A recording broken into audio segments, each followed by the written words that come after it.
Hello, and welcome back to another episode of the Collective Clicks podcast. This is your host, Brandon Bateman, and today I'm joined by Garrett Cragen from my team. We're going to talk about all kinds of fun stuff, but before we get too deep into it, we're going to start with a kind of fun technical nugget. Garrett, do you want to share that?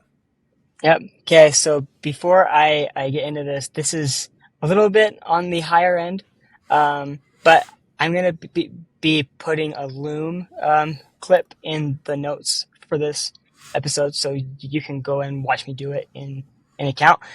So one of the big tactics we use with our clients is called portfolio bidding.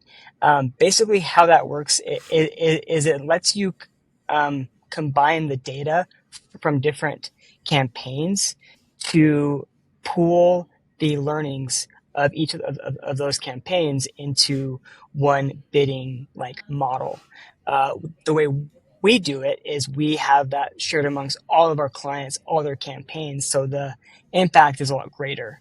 But what I would recommend doing is if you are running your own PPC, I would still do portfolio bidding in your own account across all of your different campaigns you're running, and get a fraction of the benefit of that tactic that we use in your account. Because even in just one account, having those learnings pooled only benefits your performance, and it's a very easy way to use AI just that much more in your PPC. And like I mentioned, I'll do a quick walkthrough of that process and put that in the notes for the episode. Fantastic. Thank you, Garrett. It's a huge value add and something that I've literally never seen done by anybody else in this industry. So there's a lot of value here. Let's talk about our topic for today. Our topic is shady or predatory things that agencies do in sales, or in general, working with real estate investors and those kinds of things. I want to give people that are listening a little bit of an idea of what to look out for. What's a good sign, what's a bad sign. And some of these things are honest mistakes. Some of these things are malicious. We're just going to go through all the stuff that you should look for that you probably would end up knowing if you were to work with agency after agency. And after 10 years, just think what did I learn about how to choose the right partner to work with and how to not to choose the right partner? You'd probably end up with this list. We're going to talk about ownership of your account, different parts of the sales process and how they act in sales, different ways of problem solving throughout the whole process. And even some different campaign segmentations and little technical things like that can completely change your perspective of the results that you're getting, and how basically all of these things can be twisted so that it looks really good or twisted so it looks really bad. Right. So we'll talk about it kind of without the spin. What is the whole world of how this works? So I'm excited to get into it. How are you doing today, Garrett? Doing good. How are you? Hey, fantastic. I'm happy you're back after what appears to be a really bad stomach flu, was it? Yeah. I've been sick for about 2 weeks with a crazy bug that got me, my wife, my kids, but I think we're just about out of the woods on it. Yeah, the wonderful world of school starting up again and all the germs going around and the colder weather and all that fun stuff. So yeah, super grateful to have you back though, and be back at it. So anyways, our topic today is shady and predatory things that marketing agencies do. I think it's an interesting topic because there's a lot to potentially unpack here. And it just comes down to the more you know who to partner with, the more you know how to make those decisions that are going to help grow your business, and you know what to look out for, right? These are the kind of things that people learn with experience, but companies do these things for a reason, right? And you kind of have to sometimes go through the process in order to figure this stuff out. So we've got 3 separate things. I'm going to start off with the first one, and this comes down to who owns the ad account, which is something that honestly, a lot of people, their first time working with an agency, they don't even think about it, right? But this has a massive impact on your future as a company. So could you share a little bit, Garrett, about account ownership, what's normal, what some people do, what you want to look out for? Yeah, so I think the there's a like red flag and a green flag with this, like how this is handled by an agency. The like normal, good, like honest practice is the client makes the account. That way they own the data. And like if things don't work out, if things change, when we part ways, the client still owns all that data. They own the account still.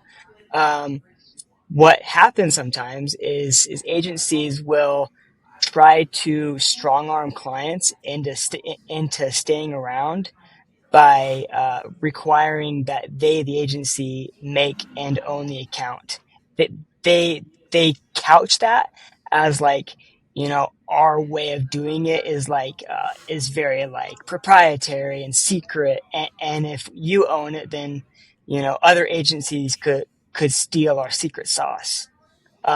But really, what they're doing is they're giving themselves some added leverage to you know, keep you as a client longer because they own the data. And if you leave, your account will likely see a dip in performance. Yeah, I think we have to think really hard, right? Because do advertising companies want to keep their clients? Yes. Should they do everything that they can to do that? Yes. But I think you have to think really, really hard anytime what you're starting to do to keep your clients is something that's not in their best interest, right? We want to retain business, not because people are forced or strong armed into it, but because they're getting value through that. And this is just one of those things where like I consider it a dirty trick. Like and I'm sure someone's going to hate me for saying this, but not that many people, honestly, because it's not crazy common, although it's more common in this industry than it is in other industries. But I think it's a dirty trick because most people, when they sign that paper, they don't know what they're getting into. And they end up at some future date being in a hurtful place because they essentially have this other company doing all this marketing for them, but they don't own any of the marketing that that company produced. When you hire an agency, you hire them to work on your behalf. That means they're building things for you. That means you should be able to keep that intellectual property when when they leave. I mean, what is a company? What's the value of a company, right? It's the intellectual property and it's the people. If you don't have that IP, then you're just forced to take a step back when you stop working with this company because you have to start with a new account. You have to start with new data. Even if you have no intention to like copy their strategies or anything like that, the account is where so much of the value is had, and that's why they want to keep on controlling it. So how do you know if this is an issue or not?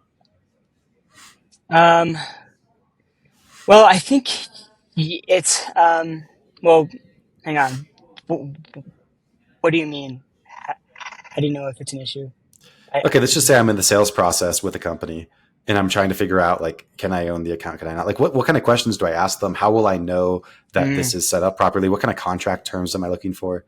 like when you're being sold, like how do you like make sure that this isn't being done to you? Yes.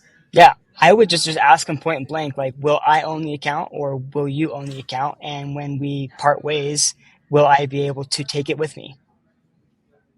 Yeah, I think that's a fair way to do it. Um, Right? and hopefully you get access to your account. I think the other aspect of this is transparency too.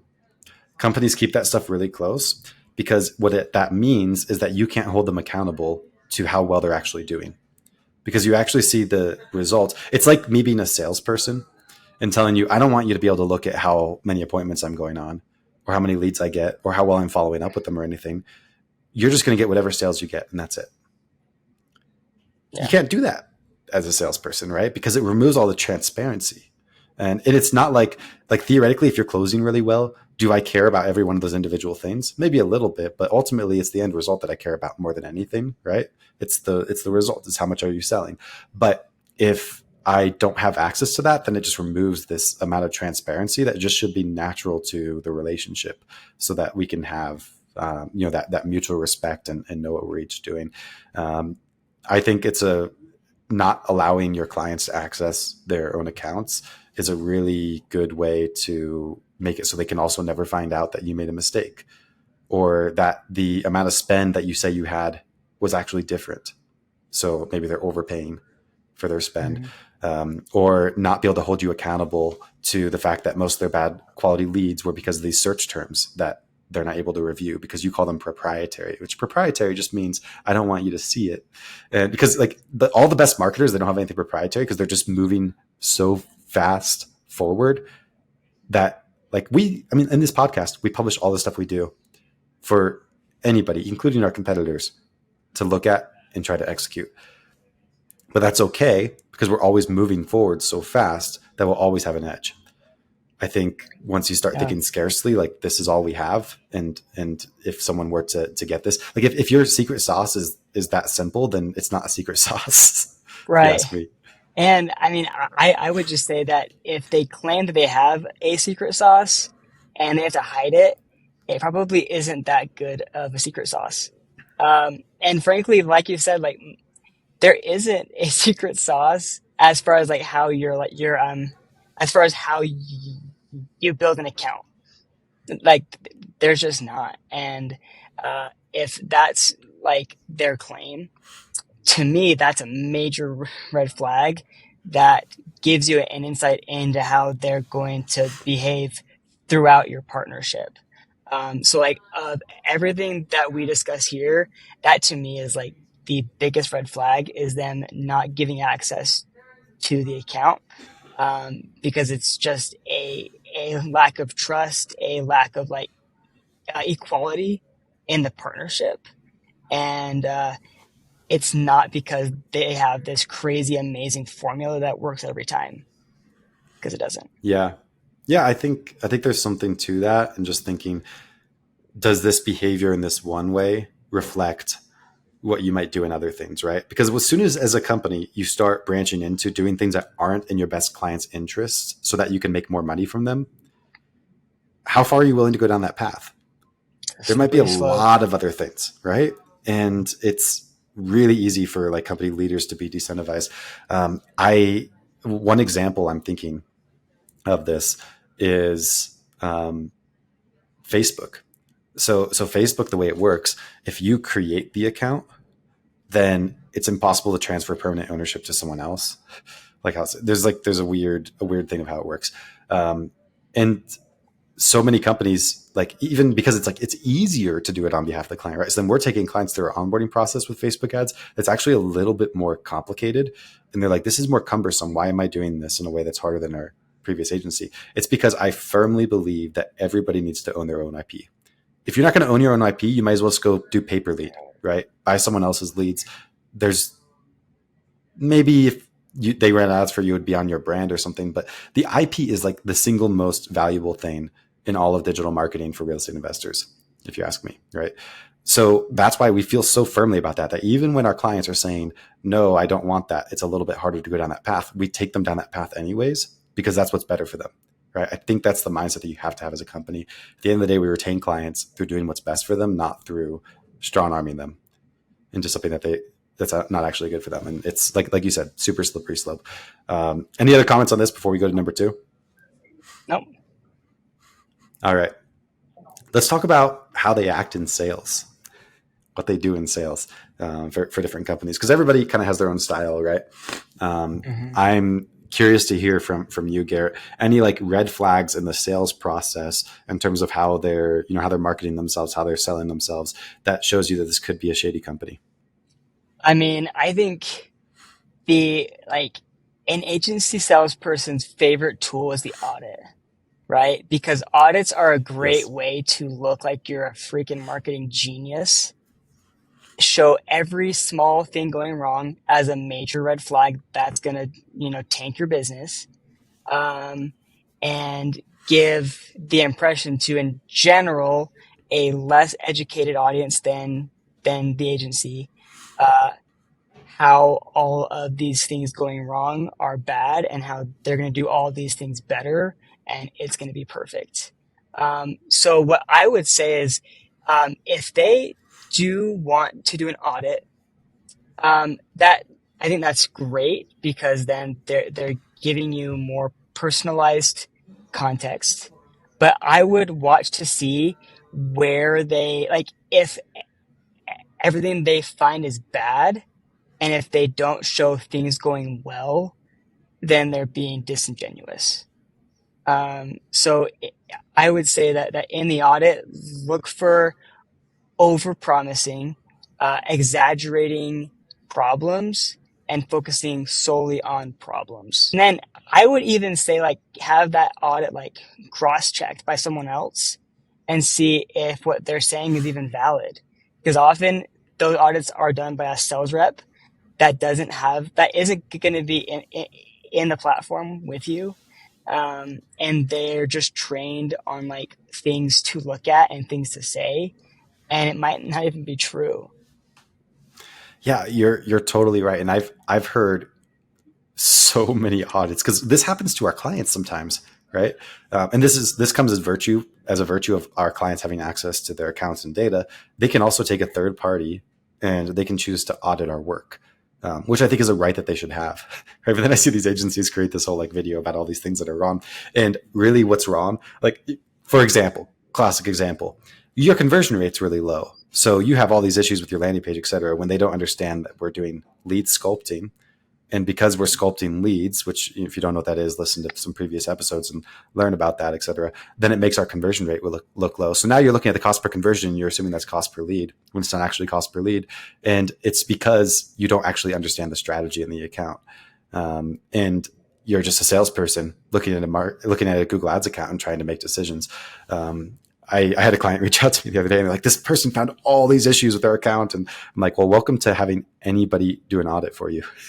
We went through them one by one and like proved how each one of those things is like completely invalid. And it's literally just misunderstandings, right? They're projecting their strategy onto you and assuming it should be the same for your business without really understanding your business. So yeah, you have to be so careful with audits. Sometimes people will find a lot of stuff. Like when we do audits, we could sometimes find like a lot of wasted spend and stuff like that. But I think there should be data to back it up. The problem is where an idea becomes like the gospel of what is right for your account. Like, I don't love the way that the ad is written. I want it this way. If you're going to say that in an audit, cool. Either you have to say, well, this is an idea that I have, but I don't know how it would work. Or you have to say, I've tested this before and this is the result of the test that I did. And therefore it could do something for you, right? If we're truly data driven, then we're going to make a big difference. If you added up all the things that marketing companies said were going to be improved through audits compared to what actually got improved, like it'd be horrible, right? Because most of the time this doesn't actually pan out. Yep. Yeah, it's I think that audits, when done correctly, are a great way to get some like honest feedback.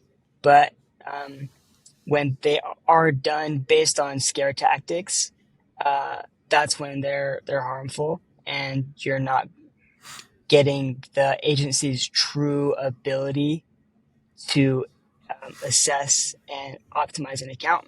You're getting a rep that's saying, here's everything wrong. Here's everything that we could possibly see, maybe, probably not. And, we're your answered prayer. And Yeah. it's not usually true. Yep. So totally agreed. Or it's at least a little bit misleading. Yeah. Most of the time. Right? So you kind of have to take it with a grain of salt. I think another thing that agencies do, a pretty good differentiator from like a really high quality agency to one that's a little bit more shady, is what kind of expectations do they set for results? Because here's the thing, agency sales is actually really, really easy. All you do is you just tell people you're going to get this result. Do you want to pay for it or not? And they say, yes, I want to pay for it. And you bring them on. Then what happens is your company gets a horrible reputation because you're making promises that you can't actually keep. Right. So the art of like building these partnerships, but with the right expectations, is actually really hard.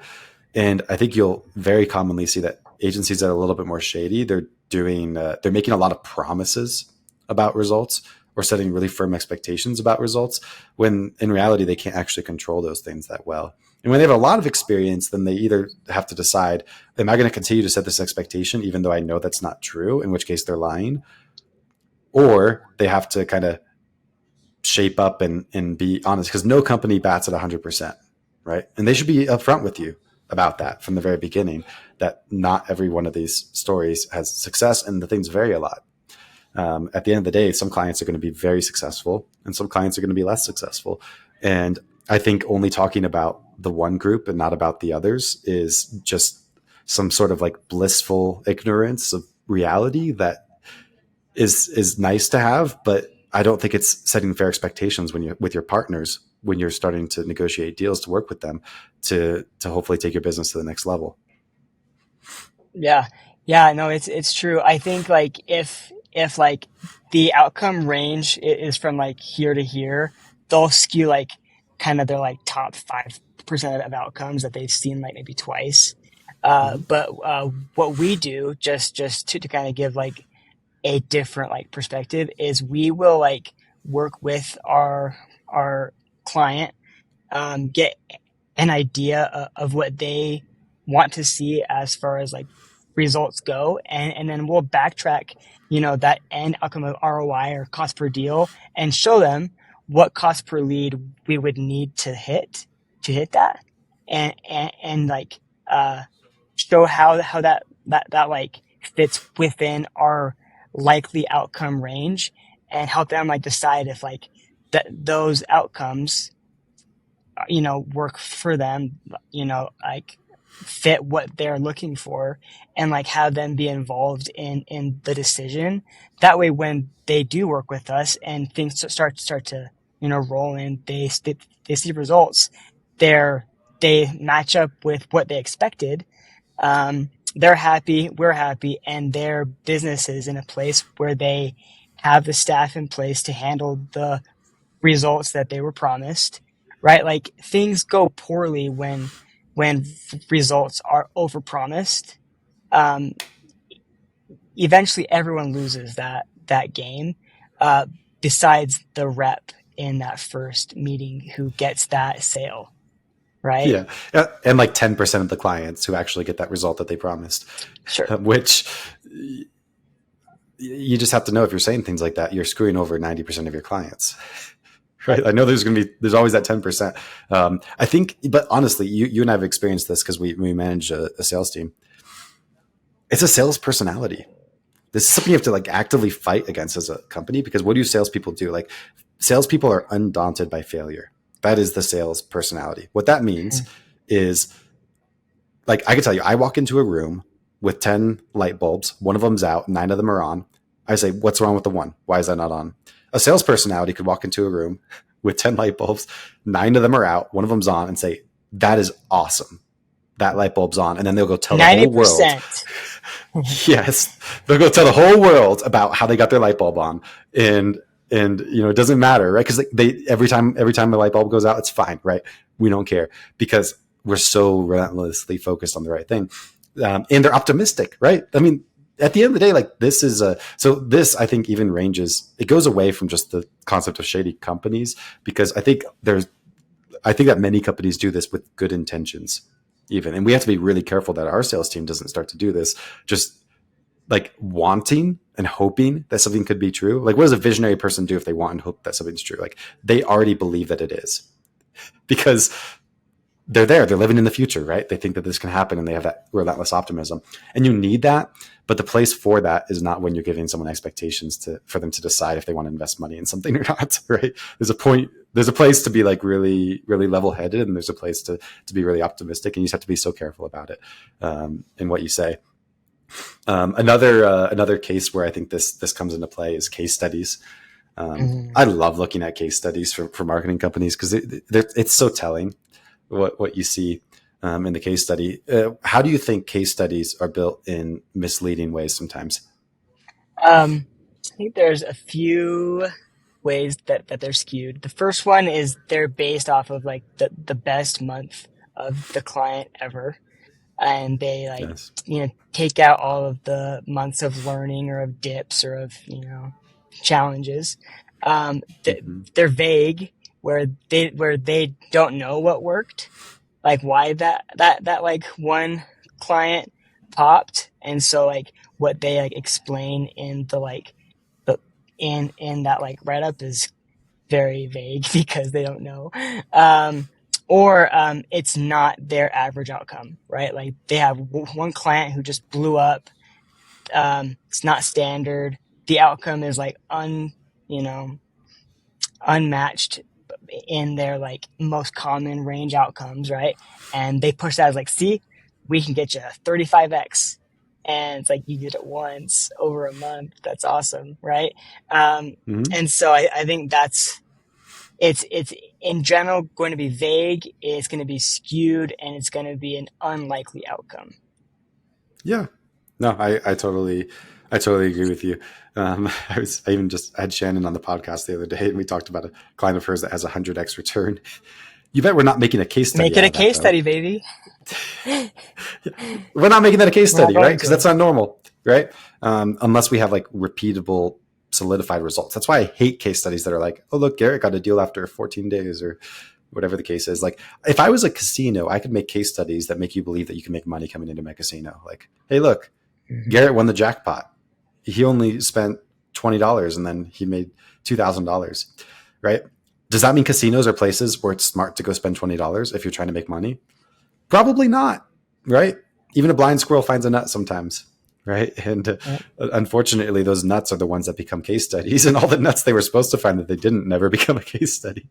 Mhm. Um, so it's a definitely a wild world of case studies. I think the best case studies though show like a decent sample size, right? So we're not just showing something that random variation explains this, right? That's the casino example, right?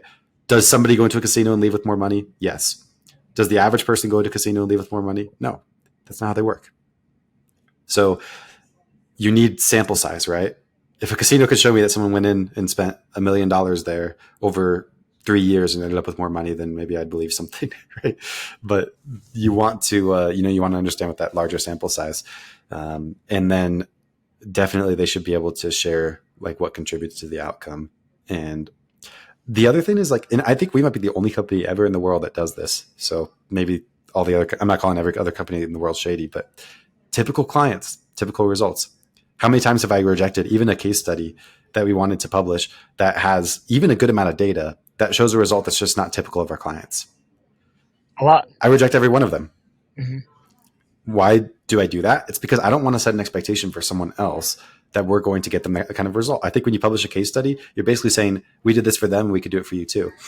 If we did this for them and it had a result that's 4 times better than what I thought it would be and 4 times better than I know how to replicate, am I going to say I could do it for you? No, I think that'd be disingenuous of me. So I think there's definitely a lot to unpack there in terms of like saying the right things. And really, I think the best example here, if we're just talking about like shady versus not shady, I'll give like two polar examples. We all know some of the like not as good actors in the real estate investment space with like coaching programs and education or something like that. Right. So what do those companies advertise? Right. They're education companies. They advertise, well, Garrett came in and within 30 days he made this much money and look at this check. You can see this picture of the check. And I'm not saying all the advertising like this is wrong, but I'm saying like that's an example of an education company. Then say like what's the most reputable education company you can think of? One that comes to my mind is Harvard, right? Very reputable education company. They're a college. They've been around for a long time. What does Harvard do? They don't advertise that Garrett came in and he got this job and went and made all this money, right? But what they do is they publish the total population, not just a sample of the population, because it's not misleading, right? So they say, well, people that come here, they generally grow like this in their education, and they generally get placed into jobs like this. And the average starting salary of somebody leaving Harvard with this degree is this, et cetera, right? That, in my mind, is quality marketing because they're measuring the whole population, not just the sample, because they have the whole population. And when you just give samples, you can mislead, right? I could just take someone who went to Harvard and I could say, well, this person went there and then they ended up getting this horrible job and they never like got that great of an education, never made that much money in their life. I could find someone like that and I could say that's my sample for Harvard and I could advertise that and make them look bad, right? Or you could take the best one and make them look too good. But the most reputable companies, they advertise averages and typical results because those are actually good enough to be exciting rather than having to like pick through and find their top 1% of students or clients or whatever the case is to make it look like it's worth working with them. Yep, I agree. Yeah, if every agency published just their like median outcome, it'd be a very different ballgame than if they, do what they usually do, which is their top 1% outcome. Yeah, half of them would be out of business. And don't get me wrong, there's a lot of really good actors in this space. I'm Yeah. not speaking about all other companies here. There are really good actors. This just gives you some idea of like things to watch out for, to understand kind of some of the patterns, because the unfortunate truth of this industry, digital marketing being the one I'm referring to, although it could be said for real estate as well, is there's always people coming in and out, right? So you kind of have to know, and you can start to learn these things. All right, let's talk about the last one. This is something that happens once you actually work with the company. And it's that the shadier marketing companies generally think that spending more money is always the answer to whatever problem you have. It doesn't matter what the problem is. What's the answer? Double the budget. What do you think about that? I think it kind of is based in two principles. One, most agencies are priced in a way to be incentivized to increase the spend in the account. So there's already kind of a built-in incentive without the right um, mindset to push for higher spend. And then the other is that marketing is easier with more budget. There's more room to test. There's room for error. Uh, you have more data to learn faster. And so a marketer that lacks a lot of um, touch and knowledge is going to always default to, if we spent more, things would improve. Um, and that's, that's a crutch. And I believe personally that, um, and I think this is also your belief too, is there is a point where more budget actually hurts the account, where like you start to see results deteriorate because you're overspending for the same results. And an agency that's shady isn't going to have that mindset because it doesn't match up with their like most immediate incentive of like increasing your monthly retainer. And budget can be the answer uh, when it's viable and when there's a like very specific reason why it's gonna fix a very like explained problem. But when it's used as a boogeyman for the account not doing well, that puts all of the onus on the client to just like dump more money into this hole. It and it like kind of like wipes the hands of the agency from being the problem. Yep, I totally understand, and I think there's a good way to simplify this. Generally, all issues that you have in marketing can be summarized into three categories. Number one is efficiency. Number two is volume. Number three is consistency. And you have different solutions for different problems, right? So here's where people go wrong, right? I talked to a company that dealt with an agency that was sort of misleading them on this just the other day. They say they start with this company. They start with like a $5,000 a month budget.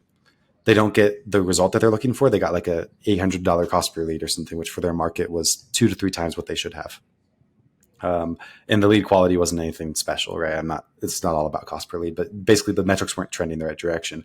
So what did the agency say? Well, they said, you have to double your budget and then we'll do better. So the next month, double the budget. What happens? The cost per lead's even higher. So what does the agency say? Well, now you have to double your budget again. So now they're at a $20,000 monthly budget.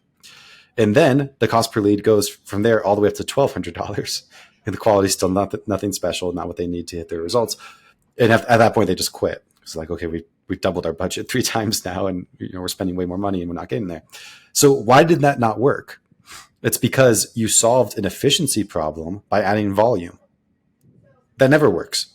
It's like taking a sales team that can't close and giving them more leads and assuming that's going to make them close. It never works, right? It's never the right answer. So people that are less competent, though, they see less fine distinctions, right? So they don't understand that like because maybe one time I told a client to increase their budget and it did work, right? But we have to think of when does it work. So for efficiency, it does not work. For volumes, let's just say you have the right efficiency. So you're getting like the right cost per deal, the right ROI, and you just need to do more of it. You need to get more deals. Budget increase is absolutely the right move in that circumstance. And then consistency is sort of an interesting one because there's two different facets of consistency. One facet of consistency is random variation. If random variation is your problem, like this happens to a lot of our clients that maybe have enough budget for like 1 to 2 deals per month. They're like, well, but this month I didn't get a deal. And then this other month I get 3 deals, et cetera, right? That level of consistency is just random variation. You could have like you're flipping your coin perfectly consistently. It's just sometimes you get 3 tails in a row and that's just what happens, right? Yep. More volume does fix that. If your problem with consistency is that you're managing the account really well, and then sometimes you really let your bids run wild, and you're not getting the right kind of results because it's not being managed properly, that's a type of consistency that isn't fixed by more volume. So consistency kind of can go either way. Sometimes it's poor management, and sometimes it's just like the nature of the game. We get a lot of it due to the nature of the game and clients thinking that it's something with management when really it's like the nature of the game.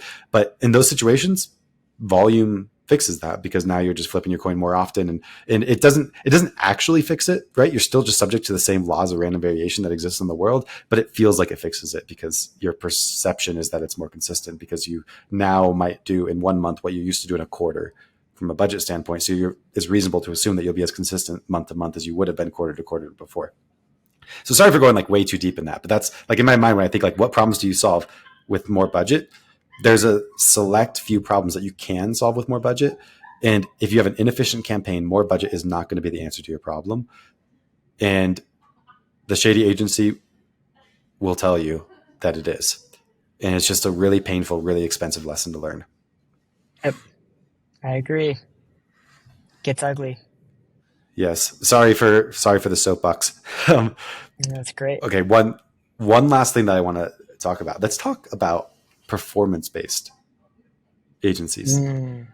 I think this is a really fun topic because there's a lot of opinions on it. And my belief is that it's a misalignment of incentives. And I sometimes feel like I stand alone in that belief. I don't know if you share that belief. We haven't really talked about this much, but let's talk about like performance-based pricing, where it comes from, what people do.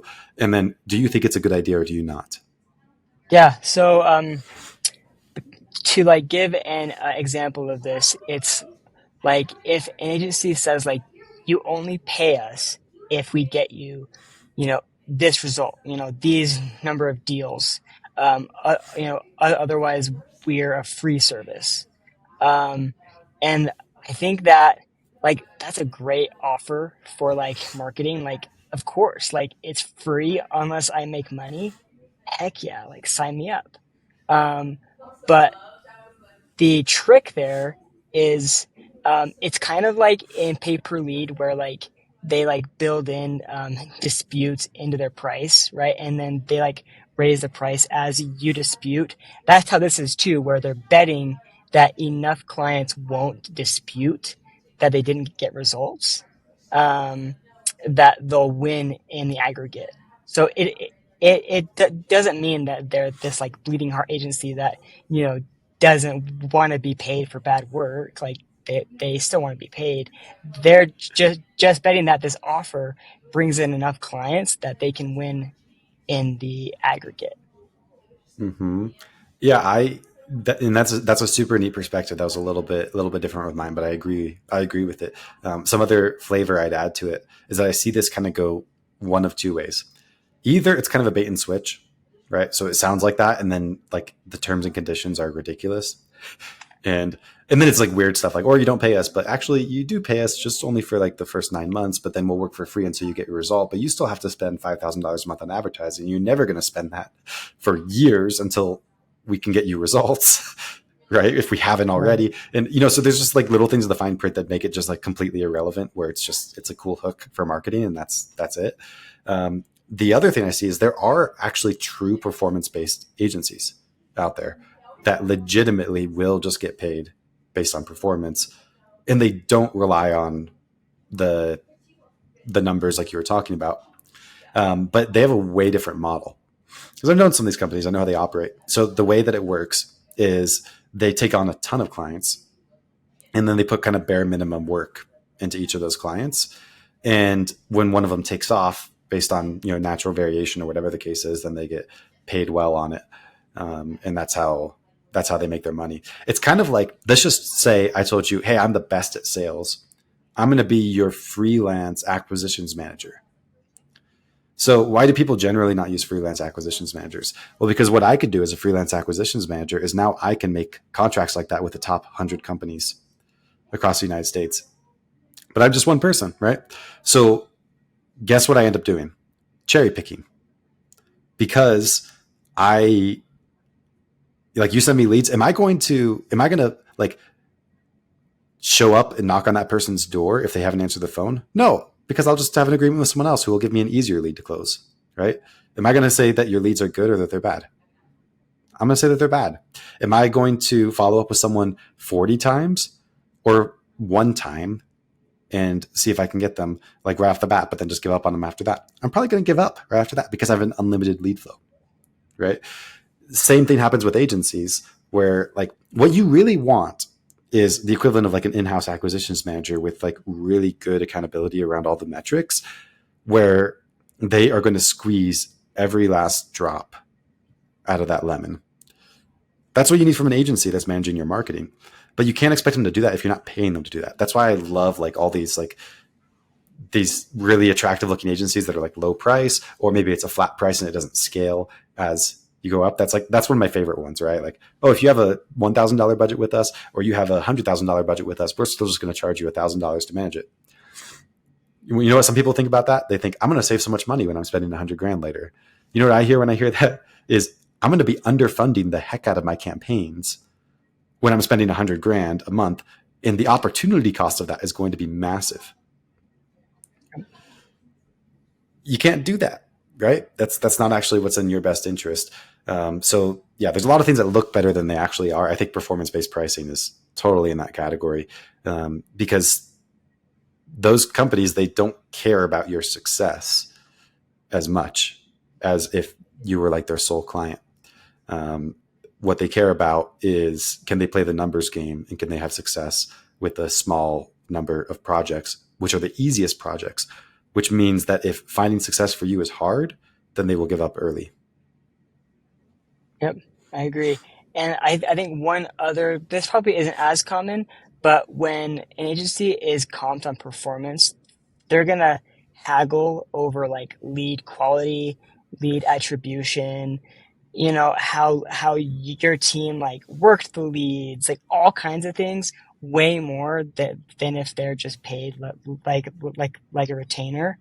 And that doesn't align the you and the agency as a partner. You're working like as enemies over who's getting paid and who's not getting paid.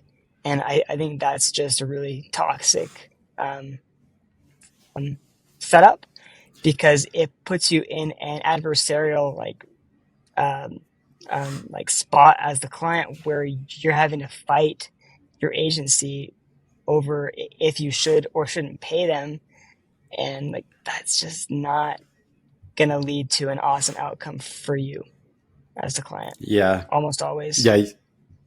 No, you're totally right. You just brought to mind for me another thing that falls in this category, which is taking credit for, I don't know what the word is, like easier than normal lead gen methods.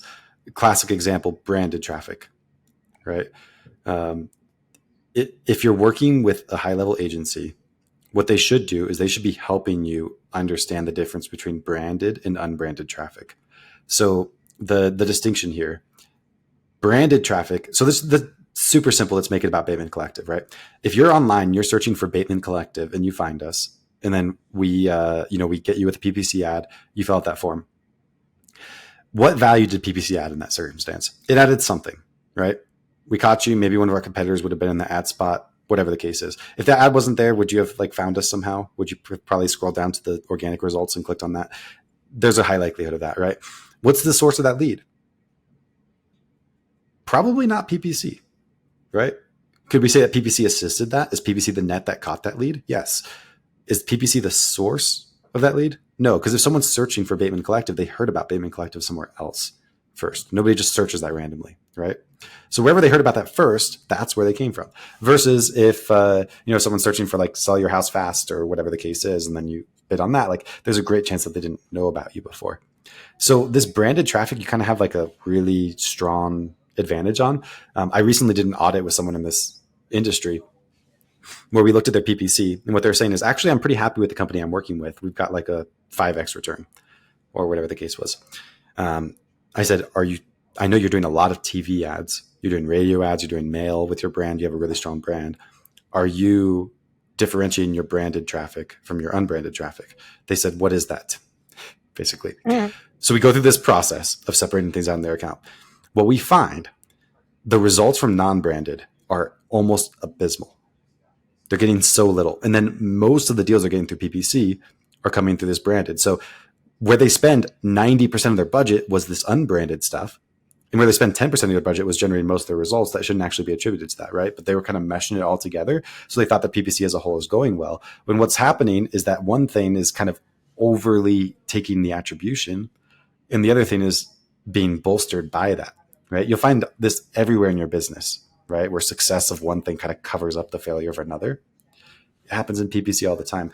So I've seen that with like performance-based agencies where they'll literally like get you a lot of branded traffic and then get paid on that for like just collecting it in a net, basically, like all these fish that you would have caught anyways.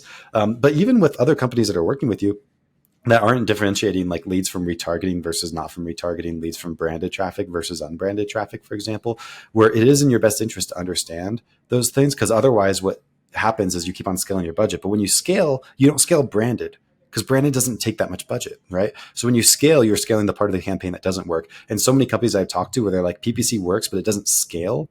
Every time I double my budget, I only get like 1 or 2 extra leads per month. It's because they're scaling the thing that wasn't actually generating the leads in the first place, because they didn't understand the distinction between the branded and unbranded. So it appears like it's a diminishing return problem when really it's a misunderstanding of the nature of the advertising and understanding what comes from one campaign versus the other. Yeah. And I think that brought up one last thing that I was thinking about with these agencies that are paid by performance. It's important to look at what they're paid for. If they're paid for deals versus if they're paid for leads, that's a drastically different like goal that they're aiming that they're working towards. If they're paid for leads, guess what? Getting a bunch of junk leads from display, wherever, versus if they're paid, by deals, they might push more on branded, right? Or like, blend those together. So it's important that when they are paid for performance, being like mindful of what is going to be incentivized based on that comp plan is important to kind of be aware of. Yep. No, I totally agree. So we talked about a whole bunch of stuff today. For the sake of everybody listening, I'm just going to like kind of summarize like the main points here, just so you know like what to go home with, what to focus on when you're looking for an agency here. So first thing in the sales conversation, make sure you ask them who owns the account. You make sure you are the direct owner of the account. It's important for transparency. It's important the moment you leave them in the future. And it tells you what kind of company they are. And I think that matters a ton. Number 2, work with people who are setting fair expectations in sales, aren't overpromising, aren't just ignoring all the negatives and focusing on the positives, who have case studies that are legitimate over long periods of time with ample sample size, all those kinds of things. Number 3, make sure that you're understanding the different campaigns that you're running and that you're attributing things properly. The one about skewing towards higher budget to answer all your problems, that's a problem, but you don't really know that until after you've worked with them. So not as helpful in the sales process as it is after the sales process. But I definitely think that that's one to focus on as well. The way that we are structured for everybody's information, because we talked about what not to do. Let's talk about what to do. Yes, you should own all your data. As for like pricing structure and all that kind of stuff, what I believe in, and some people will tell you this isn't the right pricing structure, I found that this works the best in terms of how it's incentivizing my team. What we'll do is the larger the spend and the number of channels, the higher the management fee. That is because all of our processes are built so that they scale with that, right? So you should have your agency increasing with you spending more, but it should not be directly proportionate. It should be kind of like a sliding scale going a little bit further down because you need more resources. We just took on a client that was spending $100,000 a month and they were paying a flat agency fee to manage it. And they've increased their results drastically since working with us because that they were underfunding their management. They viewed it as they were saving money, but they were actually underfunding their management. We are charging them more than 7 times what they were being charged before, but their bottom line profits are significantly, significantly higher. So there's something to be said for that. So, and then you want a company that's incentivizing their team based on the retention of you as the client. That's the most important thing. It combines results, it combines good service, all that kind of stuff. So that's kind of how we focus as a company. And I think you'll find a lot of other companies that do something similar. And the reason is because it works. It balances incentives properly and everything like that. As long as you have your team kind of measuring the right things. The only thing that some people have a problem with is that the agency fee scales with more spend. But I think it's necessary. And the reason is it incentivizes the team to get better results so that the client scales spend. And then additionally, it allows the company to provide more resources as the account scales. Because if you get caught in flat pricing, you just end up scaling out of your company that's managing things. And at some point, you're just not putting the resources into management that you should be. Yep. Fantastic. Well, thank you for everybody that joined us for this episode of the Collective Clicks podcast. I will see you next time.